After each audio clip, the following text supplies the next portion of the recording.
Saudara-saudari yang terkasih dalam Kristus, Shalom, berkah dalam, berjumpa kembali dengan renungan Yakobus. Kesempatan ini kita memasuki pekan kedua masa Advent.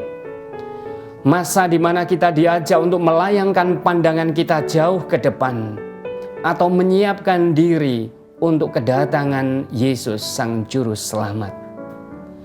Masa-masa ini juga adalah masa yang baik bagi kita sekalian untuk bertanya, apa yang perlu kita lakukan untuk menyongsong Kristus itu? Dan itu juga akan terjawab pada firman-firman yang kita dengarkan pada pekan kedua ini. Saudara-saudariku yang terkasih, masih adakah cita-cita besar dalam hidup Anda? Barangkali ada yang masih sibuk membayangkan cita-cita besarnya untuk kedudukan yang tinggi, untuk kepemilikan barang atau uang, untuk ketenaran yang kadang dibela sampai banting tulang agar semuanya itu didapatkan. Saya mau bertanya, sudah merasa cukupkah Anda dengan cita-cita besar itu? Bangsa Israel juga adalah bangsa yang dihidupi dengan cita-cita. Tetapi bukan pertama-tama cita-cita akan kepemilikan, akan nama besar atau kedudukan yang tinggi. Melainkan cita-cita untuk hidup di dalam Tuhan. Dan kemudian pada zaman Kristus, orang sampai pada sebuah kesimpulan untuk hidup di dalam Kristus. Nubuat Baruh menggambarkan kepada kita semua bagaimana cita-cita ini didengungkan kepada umat. Hai Yerusalem, hendaklah engkau menanggalkan pakaian kesedihan dan kesengsaraanmu, lalu mengenakan perhiasan kemuliaan Allah untuk selama-lamanya. Hendaklah engkau berselubungkan kampuh kebenaran Allah dan memasang di antara kepalamu tajuk kemuliaan dari yang kekal, yang di bawah kolong langit seri wajahmu akan dipertunjukkan oleh Allah. Marilah kita renungkan ini.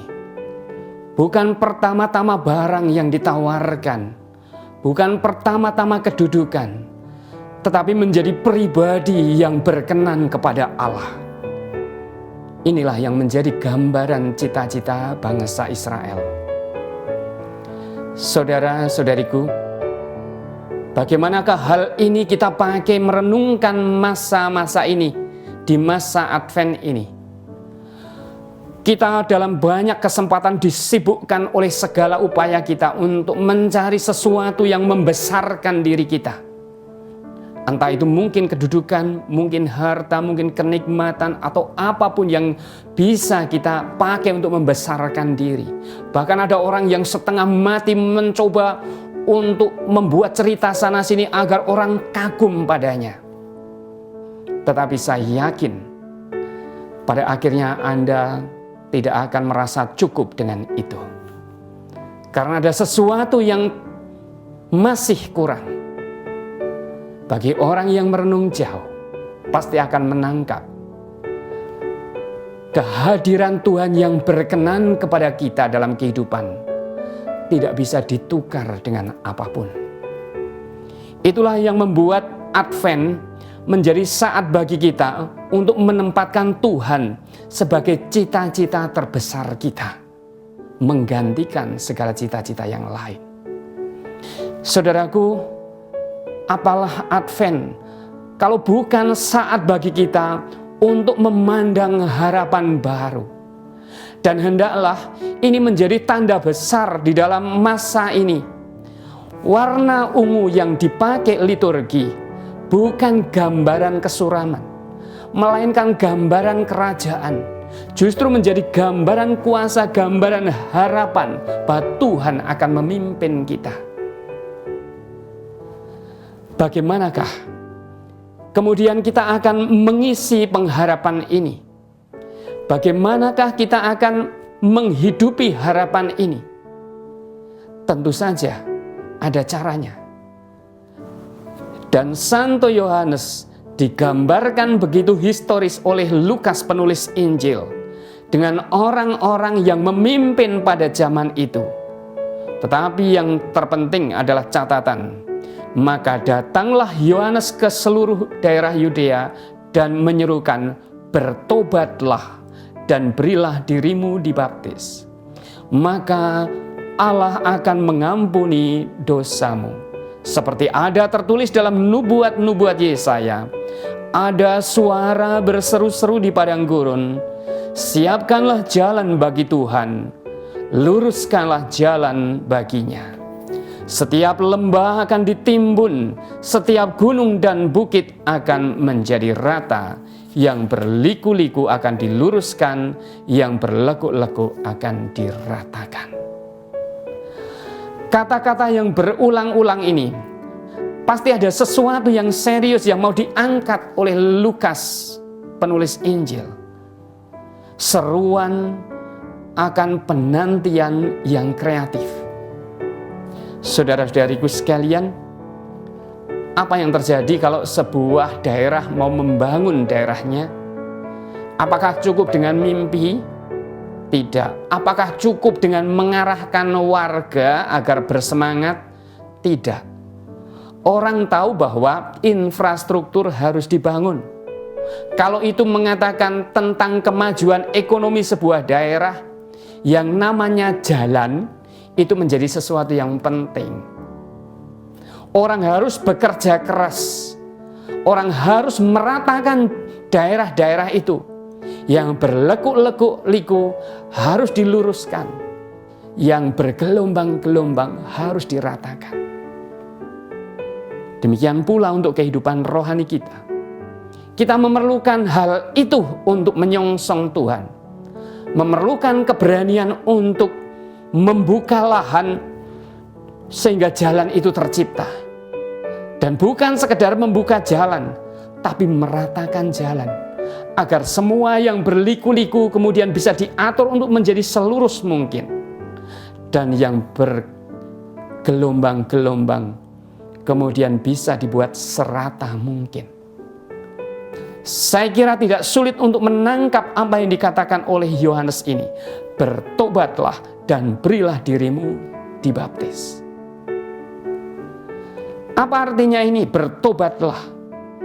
Lihatlah hidup dengan kacamata yang baru. Lihatlah hidup dengan pandangan yang baru. Metanoia, bahasa Yunani pertobatan, bukan berarti sekedar kapok untuk tidak melakukan lagi hal-hal yang pernah saya lakukan di masa lalu. Tetapi mengubah pikiran. Untuk apa orang mengubah pikiran? Bukan sekedar untuk mengevaluasi masa lalu, tetapi untuk hidup secara baru. Dan itulah metanoia, pertobatan yang sejati. Berani memandang dunia dengan kacamata baru. Tentu saja tidak sulit bagi kita juga untuk mengatakan, pandanglah dunia dengan harapan, karena Tuhan, Sang Tunas itu akan memberikan tunas kepada kita. Sang Tunas itu akan hadir kepada kita. Sang Tunas itu akan memberikan harapan kepada kita. Tunas untuk memberi harapan secara komuniter dalam kehidupan bersama. Karena itu tugas kedua kita, di samping kita bertobat untuk membuat hidup kita diisi secara baru, kita juga perlu bertanya, bagaimanakah komunitas kita hidupi? Atau bagaimana kita mempersembahkan diri bagi komunitas? Atau bagaimana kita punya sudut pandang baru tentang komunitas? Mampukah kita melihat bahwa surya yang terbit ini, atau tunas yang akan nampak di hadapan kita ini, tunas keadilan? Saudaraku, dengan menyebut tunas keadilan, itu artinya memberikan harapan bahwa yang akan datang adalah Mesias Sang Raja Adil. Saudara-saudaraku, kalau kita jeli ini, saya yakin kita lalu bisa introspeksi, juga sekaligus bisa memandang apa yang terjadi di seputar kita. Apakah yang terjadi di seputar kita itu hidup dalam keberadilan atau tidak? Apakah yang terjadi di seputar kita ini masih membiarkan orang-orang yang menangis kelaparan sambil membiarkan mereka yang sendawa karena kekenyangan?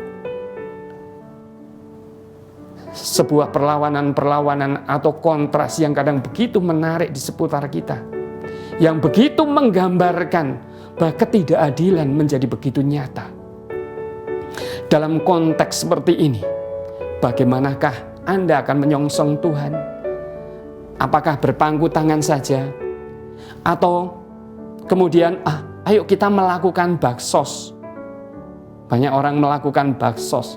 Tapi apakah itu dilakukan dengan kesadaran penuh bahwa ini hanyalah bagian kecil bagiku untuk mewujudkan keadilan? Dan kadang orang tidak jeli kalau baksos itu pun malah menunjukkan ketidakadilan, memberikan baksos tetapi dengan congkaknya untuk mengangkat nama diri. Kalau itu yang dilakukan, nggak ada gunanya. Sudah pulang saja, nggak usah bawa barang. Karena itu pasti hanya akan memupuk kebanggaan diri. Tidak menjadi partisipasi atau ambil bagian kita untuk mewujudkan keadilan dunia. Tapi bagaimanakah kemudian kita menjadi orang-orang yang peka, bukan sekedar pergi membawa barang, tetapi bagaimana kita sungguh-sungguh hidup dalam berkeadilan, hidup dalam keadilan, bahwa kita berbuat baik. Ada unsur kasih ketika kita berjumpa dengan anak-anak, dengan orang tua. Ada unsur keadilan dan kasih ketika berbicara dengan pembantu kita masing-masing. Ada unsur keadilan dan penghormatan ketika berbicara dengan karyawan. Ada unsur keadilan dan cinta kasih ketemu dengan orang-orang di jalanan, sehingga tidak sembarang ngelakson tet kadang tanpa alasan yang jelas. Saudaraku sekalian, semuanya itu hanyalah contoh kecil-kecil untuk membuat kita ingat bahwa panggilan kita di masa Advent adalah untuk membawa keadilan. Saudaraku sekalian, marilah kita menyongsong Tuhan dengan sukacita. Marilah kita songsong Dia sebagai tunas harapan kita. Dan marilah kita dengan sukacita memberanikan diri. Ayo bergerak. Iman yang hidup adalah iman yang proaktif, membuka jalan baru. Bukan sekedar menanti dibuatkan jalan oleh orang lain, tetapi membuat jalan baru, meratakan jalan yang berliku-liku atau yang bergelombang-gelombang untuk bisa dilewati. Tetapi tentu saja maksudnya bukan sekedar asal kita bisa lewat, tetapi maksudnya agar Tuhan bisa lewat, masuk hadir di tengah kita semua.